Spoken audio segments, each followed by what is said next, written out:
Hello everyone, एक बार फिर से बहुत बहुत स्वागत है आप सभी का आपके अपने यूट्यूब चैनल द होप में। तो आज की टेस्ट सीरीज भी आपकी चंद राजवंश से ही चलेगी, जिसमें कि हम इंपॉर्टेंट क्वेश्चंस जो हैं वो डिस्कस करेंगे। ये क्वेश्चंस दोस्तों आपके आगामी एग्जाम्स के लिए काफी ज्यादा इंपॉर्टेंट है, इसलिए वीडियो को एंड तक जरूर देखिए बिना स्किप किए। और इसके साथ ही अगर आप चैनल पर नए हैं तो चैनल को सब्सक्राइब कर दें और बेल आइकन के बटन को भी प्रेस कर दें, ताकि आपको आगे आने वाली वीडियोस के नोटिफिकेशन सबसे पहले मिल सके। तो चलिए आज की वीडियो शुरू करते हैं। तो आज का आपका पहला क्वेश्चन है, देवी चंद ने किस मुस्लिम व्यक्ति को अपना सेनापति नियुक्त किया था? तो इसका आंसर है दोस्तों दाऊद खां। बढ़ते हैं अगले क्वेश्चन की तरफ। अगला क्वेश्चन है दोस्तों, किस चंद शासक को मिट्टी का महादेव कहते हैं? तो शिवचंद को जो है मिट्टी का महादेव कहते हैं, ये आपको याद रखना है। अगला क्वेश्चन है दोस्तों, चंदवंश का कौन सा राजा अपना संपूर्ण राज्य युवराज इंद्रचंद को सौंपकर देवी पूर्णागिरि माता की सेवा में लीन हो जाता है? तो पूर्णचंद जो है ये अपना संपूर्ण राजपाट जो है इंद्रचंद को सौंपकर देवी पूर्णागिरि माता की सेवा में लीन हो गया था। ठीक है, तो ये आपको याद रखना है कि पूर्णचंद। बढ़ते हैं अगले क्वेश्चन की तरफ। अगला क्वेश्चन है दोस्तों,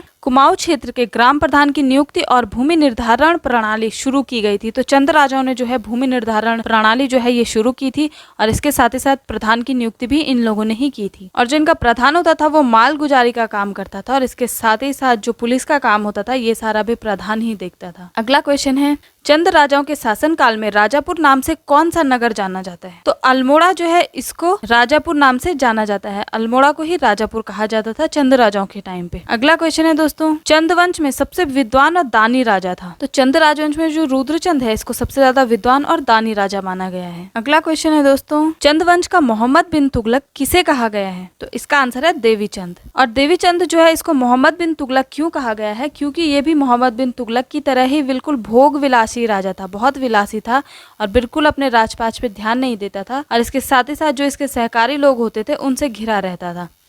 ठीक है, और उनकी बातों में बहुत ज्यादा आता था। तो तुगलक भी जो है इसी टाइप का शासक था, इसलिए इसको जो है देवीचंद को मोहम्मद बिन तुगलक कहा जाता है। बढ़ते हैं अगले क्वेश्चन की तरफ। तो अगला क्वेश्चन है कि गैड़ा किस चंद शासक का सेनापति था? तो गैड़ा जो है ये लक्ष्मी चंद का सेनापति था, और जब लक्ष्मी चंद गढ़वाल पर 7 बार आक्रमण करता है उस टाइम पर यही गैड़ा उसका सेनापति होता है। और गैड़ा किसके साथ युद्ध करता है गढ़वाल में? ये खतड़ सिंह के साथ युद्ध करता है। खतर सिंह के साथ ये उस टाइम पर युद्ध करता है, और खतर सिंह को पराजित करने के बाद वहाँ पर खतड़वा भी मनाया जाता था। ठीक है, ये आपको याद रखना है। खतड़वा कहाँ मनाया जाता है? ये जो है जब लक्ष्मीचंद गढ़वाल पर विजय कर देता है उसके बाद ये त्योहार कुमाऊं में मनाया जाता है। कुमाऊं और गढ़वाल दोनों जगह ये मनाया जाता है। तो चलिए अगले क्वेश्चन की तरफ बढ़ते हैं। अगला क्वेश्चन है, भीष्मचंद की हत्या किसने की थी? तो भीष्मचंद की जो हत्या है वो गजुआ खस ने करी थी। किसने? गजुआ खस। अगला क्वेश्चन है, कुमाऊं का रंगीला बादशाह कहा जाता है? तो कुमाऊं का रंगीला बादशाह किसे कहा जाता है? दीपचंद को जो है रंगीला बादशाह कहा जाता है। क्यों कहा जाता है? क्योंकि दीपचंद जो था ये थोड़ा भोगविलासी टाइप का राजा था, और ये अपने जो राजकाज था उसे अच्छे से नहीं संभालता था, इसलिए इसको जो है रंगीला बादशाह कहा जाता है। अगला क्वेश्चन है, बागनाथ मंदिर का निर्माण करवाया था? तो देखिए बागनाथ मंदिर का निर्माण जो है लक्ष्मीचंद ने करवाया था। और कब करवाया था इसने? 1602 ईस्वी में इसने जो है बागनाथ मंदिर का जीर्णोद्धार करवाया था, उसका दोबारा से निर्माण करवाया था। ठीक है, ये याद रखना है आपको। तो चलिए अगले क्वेश्चन की तरफ बढ़ते हैं। तो अगला क्वेश्चन है, रतुआ फरत्याल किस प्रकार की लोक गाथा है? तो रतुआ फरत्याल जो है ये वीर गाथा है। ठीक है, ये याद रखना है आपको। अगला क्वेश्चन है, चंद शासकों के समय नगद कर के बदले दिया जाने वाला अनाज था, इसको क्या कहा जाता था? तो इसको कहा जाता था कूत। कूत क्या है? एक प्रकार का कर है। मैंने आपको बताया था कि 36 प्रकार के इन्होंने कर लगाए थे, उनमें से ही एक कूत है। ठीक है, बढ़ते हैं अगले क्वेश्चन की तरफ। अगला क्वेश्चन है, चंद शासकों के समय घराटे पर लगने वाला कर था। घराटे पर कौन सा कर लगता था? तो घराटे पर जो है भाग कर लगाया जाता था। और घराटा क्या होता है? घराटे उनको कहा जाता है, जो आपने देखा होगा गांव में एक पानी का झरना से जो निकलकर चक्की चलती है जो कि आटा पीसने का काम करती है, उसको घराटे कहा जाता है। ठीक है, तो उस पर क्या लगता था? भाग कर उस पर लगाया जाता था। चंद वंश के शासक के जमीन के मालिक को कहा जाता था। जमीन के मालिक को क्या कहा जाता था? ये पूछ रहा है आपसे। तो इसका आंसर है थातवान। जमीन का मालिक मतलब एक तो मालिक राजा को कहा जाता था। राजा जमीन जो थी वो राजा की हुआ करती थी, लेकिन राजा जो है वो थातवान को ये जमीन दे दिया करता था देख रेख करने के लिए। ठीक है, और थातवान इस जमीन को देख रेख करता था। यहाँ से जो भी नकद आता था या जो फिर कर वगैरह भी आते थे, इसको ये क्या करता था? राजकोष में जमा कर देता था। ठीक है, ये सारा काम थातवान का होता था। अगले क्वेश्चन की तरफ बढ़ते हैं। अगला क्वेश्चन है, कुमाऊं का धृतराष्ट्र किसे कहा गया है? तो कुमाऊं का धृतराष्ट्र शक्ति गोसाई को कहा गया। शक्ति गोसाई को क्यों कहा गया है? शक्ति गोसाई जो है जन्म से ही अंधा था। ठीक है, इसलिए इसको जो है कुमाऊं का धृतराष्ट्र कहा जाता है। और शक्ति गोसाई किसका पुत्र था? शक्ति गोसाई जो है रुद्रचंद का पुत्र था, ठीक है, रुद्रचंद का पुत्र था और लक्ष्मीचंद का ये भाई था, ये आपको याद रखना है, ठीक है। लक्ष्मीचंद का भाई था शक्ति गोसाई। तो शक्ति गोसाई जो है ये बड़ा भाई होता है, लेकिन अंधा होने के कारण इसको गद्दी पर ना बिठाते हुए लक्ष्मीचंद को गद्दी पर बिठाया जाता है, ठीक है। तो चलिए बढ़ते हैं अगले क्वेश्चन की तरफ। अगला क्वेश्चन है गूठ भूमि किस चंद शासक ने दान की थी? तो गूठ भूमि जो है ये बाज बहादुर चंद ने दान में दी थी, ठीक है। अब बढ़ते हैं अगले क्वेश्चन की तरफ। अगला क्वेश्चन है छकाता महल का निर्माण किसने करवाया था? छकाता महल, तो छकाता महल का निर्माण जो है त्रिलोक चंद ने करवाया था। अगला क्वेश्चन है आपका बिनसर महादेव मंदिर का निर्माण किस चंद शासक ने करवाया था? बिनसर महादेव का जो निर्माण है ये करवाया था कल्याण चंद ने, ठीक है। बढ़ते हैं अगले क्वेश्चन की तरफ। चंद शासकों के युद्ध के समय लिया जाने वाला कर था। देखिए कर आपसे काफी ज्यादा पूछे जाते हैं, इसलिए ये आपको याद रखने हैं। तो युद्ध के समय जो लिया जाता था मांगा कर लिया जाता था, ठीक है, याद रखना है आपको। बढ़ते हैं अगले क्वेश्चन की तरफ। अगला क्वेश्चन है चंद वंश का अंतिम शासक कौन था? तो चंद वंश का अंतिम शासक मैंने आपको पहले भी बताया था महेंद्र चंद था, ठीक है। महेंद्र चंद जो है ये महेंद्र सिंह इसका नाम रहता है, लेकिन ये जो है गद्दी पर जब बैठता है चंद राजवंश की तो अपना नाम ये महेंद्र चंद कर लेता है, लेकिन ये चंदों का जो है वंशज नहीं होता है, ठीक है। उनका एक सेनापति था जो कि धोखे से गद्दी पर बैठ जाता है। अगले क्वेश्चन की तरफ बढ़ते हैं।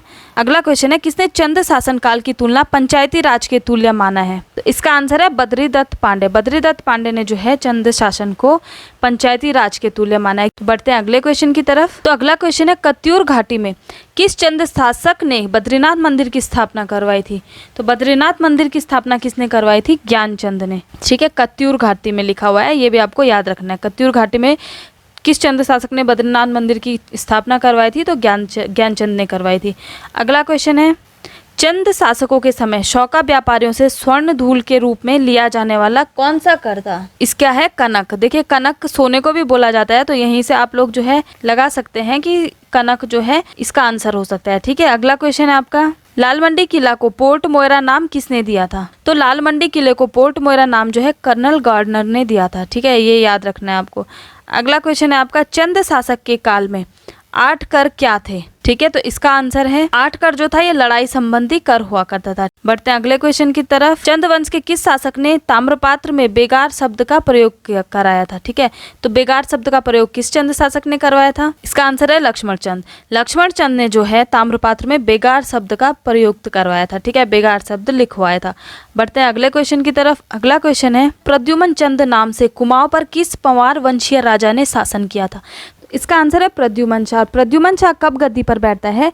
जब यहाँ पर लगभग 1779 में जो है गढ़वाल यहाँ पर आक्रमण करता है। और गढ़वाल से कौन यहाँ पर आक्रमण करता है? उस टाइम पर गढ़वाल में जो शासक रहता है ललित शाह रहता है। ललित शाह यहाँ पर आक्रमण करता है और वो युद्ध जीत जाता है, ठीक है। उस टाइम पर यहाँ पर चंद राजवंश में कौन शासक कर रहा था? मोहन चंद वहाँ पर शासन कर रहा था, ठीक है। तो मोहन चंद इस आक्रमण से भाग जाता है और यहाँ पर जो है ललित शाह का पुत्र प्रद्युमन शाह को फिर गद्दी पे बिठाया जाता है। तो कब बिठाया जाता है? 1779 में, ठीक है, तो ये आपको याद रखना है। बढ़ते हैं अगले क्वेश्चन की तरफ। अगला क्वेश्चन है चंद वंश का प्रथम शासक जो दिल्ली सल्तनत के सुल्तान फिरोज शाह तुगलक के दरबार में भेंट अर्पित करने गया था, तो इसका आंसर है ज्ञानचंद। तो ये पहला शासक होता है जो कि फिरोज शाह तुगलक के लिए वहां पर भेंट लेकर जाता है और फिरोज शाह तुगलक जो है इससे बहुत ज्यादा प्रसन्न हो जाता है और खुशी से वो इसको क्या दे देता है? तराई का क्षेत्र दे देता है, ठीक है, तराई का क्षेत्र वो इसको दे देता है प्रसन्न होकर। तो ये इस तरीके से आपको ये चीजें याद रखनी है। तो चलिए अगले क्वेश्चन की तरफ बढ़ते हैं। अगला क्वेश्चन है आपका किस चंद राजा ने जुआरियों पर कर लगाया था? तो जुआरियों पर कर जो लगाया था वो जगत चंद ने लगाया था, ठीक है। अगले क्वेश्चन की तरफ बढ़ते हैं। अगला क्वेश्चन है चंद वंश के समय कुख्यात कारावास था, तो कुख्यात कारावास उस दौरान कौन सा था? सिराकोट। सिराकोट को क्या कहा जाता था? कुख्यात कारावास, ठीक है। पढ़ते हैं अब अगले क्वेश्चन की तरफ। तो अगला क्वेश्चन है आपका चंद वंश का प्रथम शासक जिसने डोटी राज्य की अधीनता स्वीकार नहीं की थी, तो कौन था? भारती चंद। डोटी राज्य की अधीनता भारती चंद ने जो है स्वीकार नहीं की थी, ठीक है। और ये ऐसा पहला राजा था जिसने कि डोटियों की अधीनता से अपने राज्य को मुक्त कराया था और एक स्वतंत्र राज्य का निर्माण करा था, ठीक है। और उस टाइम पे जो डोटी के मल राजवंश था उसने कहाँ पर? पिथौरागढ़ के सोर और सिरा घाटी पर जो है अपना अधिकार किया हुआ था। कहाँ पर? पिथौरागढ़ की सोर और सिरा घाटी पर, ठीक है। तो ये वहां से उन्हें जो है खदेड़ देता है और सोर और सिरा घाटी को भी अपने अधीन ले लेता है, ठीक है। चलिए अगले क्वेश्चन की तरफ बढ़ते हैं। रुद्रपुर नगर को किस चंद शासक ने बसाया था? तो रुद्रपुर नगर को जो है रुद्रचंद ने बसाया था। अगला क्वेश्चन है विद्रोही सेना नायक खसखां को किस चंद शासक ने संरक्षण दिया था? तो खसखां को किसने संरक्षण दिया था? इसको माणिक चंद ने जो है यहाँ पर संरक्षण दिया था। ठीक है, अगला क्वेश्चन है आपका किस चंद शासक को धर्मपरायण शासक कहा जाता है? तो धर्मपरायण शासक किसको कहा जाता है? बाज बहादुर चंद को धर्मपरायण शासन कहा जाता है। ठीक है, अगला क्वेश्चन है आपका प्रथम चंद शासक जिसने मुगलों की अधीनता स्वीकार की थी। तो मुगलों की अधीनता स्वीकार सबसे पहले कौन करता है? इसका आंसर आपका रुद्रचंद। रुद्रचंद जब सत्ता पे बैठता है तो उस टाइम दिल्ली पर जो है अकबर का शासन चल रहा होता है। किसका? अकबर का शासन चल रहा होता है और लगभग 1587 में ये जो है अकबर की अधीनता को स्वीकार कर लेता है। ठीक है, अगले क्वेश्चन की तरफ बढ़ते हैं। अगला क्वेश्चन है मल्ल राजा कुमाऊं को किस नाम से पुकारते थे? तो मल्ल राजा जो है ये कुमाऊं को पर्वत डोटी नाम से पुकारा करते थे। किस नाम से? पर्वत मतलब पहाड़ कहा जाता है और डोटी मतलब नेपाल। डोटी उस टाइम नेपाल के शासकों को कहा जाता था। ठीक है, तो क्या हो गया? नेपाल का पहाड़। ठीक है, तो उसको इन्होंने किस नाम से पुकारा था? मल्ल राजाओं ने कुमाऊं को पर्वत डोटी के नाम से। ठीक है, अब अगले क्वेश्चन की तरफ बढ़ते हैं। किस कर का उल्लेख मूनाकोट ताम्रपात्र में मिला है? तो मूनाकोट ताम्रपात्र में जो है कटक रतंगली इन दोनों का ही वर्णन मिलता है। ठीक है, कटक और रतंगली। तो इसका सही आंसर होगा क एवं ख, दोनों इसके सही आंसर हो जाएंगे। ठीक है, तो आपको याद रखना है कटक और रतंगली का जो वर्णन है, उल्लेख है, कहाँ मिला है? मूनाकोट ताम्रपात्र में। अगले क्वेश्चन की तरफ बढ़ते हैं। कटेहर के हिंदू राजा खड़क सिंह का मेहताओं के देश कुमाऊं से भागने का उल्लेख किस ग्रंथ से प्राप्त होता है? तो इसका आंसर है तारीखे मुबारक शाही। इसमें जो है ये सारा वर्णन मिलता है। ठीक है, अगले क्वेश्चन की तरफ बढ़ते हैं। ठीक है, अगला क्वेश्चन है राजा सोमचंद का शासनकाल माना जाता है। तो राजा सोमचंद का जो शासनकाल है ये 700 से 721 में माना जाता है। 700 से 721 ईस्वी में। ठीक है, और ये किसके द्वारा माना जाता है? ये जो है बीडी पांडे जी जो हैं, जो कि कुमाऊं के बहुत बड़े इतिहासकार हुए हैं, इन्होंने ये बात कही है। ठीक है, लेकिन अगर आपसे पूछा जाए कि एटकिंसन ने कब माना है सोमचंद का जो शासन था, तो एटकिंसन ने आपका 935 ईस्वी में माना है। ठीक है, इस सन को आपको इतना ज़्यादा ध्यान नहीं देना है, थोड़े बहुत ऊपर नीचे हर जगह पे आपको मिलेंगे। ठीक है, लेकिन आपको ये जो है याद रखना है 700 से 721 किसने कहा था? बद्रीदत्त पांडे ने। और एटकिंसन ने कब कहा था? 935 ईस्वी में। ठीक है, अगले क्वेश्चन की तरफ बढ़ते हैं। अगला क्वेश्चन है किस राजवंश में 4 फौजदार या किलेदार कारगी, बोरा, ताड़गी, चौधरी रखे हुए थे? किसने रखे थे? ये चंद राजवंश ने। ठीक है, और किस किले में रखवाए थे? राजबूंगा के किले में। ठीक है, राजबूंगा का किला आपको याद रखना है। राजबूंगा का किला किसने बनवाया था? सोमचंद ने। ठीक है, तो ये चीज़ें आपको पढ़ लेनी है, याद कर लेनी है। तो आज की वीडियो यहीं पर मैं समाप्त करती हूँ। उम्मीद करती हूँ कि आप लोगों को क्वेश्चन समझ में आ गए होंगे। इसके साथ ही जो मैंने प्रीवियस आप लोगों के लिए वीडियो बनाई है आप वो भी देखते रहें, और साथ ही साथ जो मैं उत्तराखंड हिस्ट्री की क्लासेस चला रही हूँ आप वो सारे भी पढ़ते रहें। ठीक है, और साथ के साथ वीडियोज़ को ज़्यादा से ज़्यादा लाइक और शेयर करें। ठीक है, तो मिलते हैं फिर आपसे नेक्स्ट वीडियो में। तब तक के लिए धन्यवाद।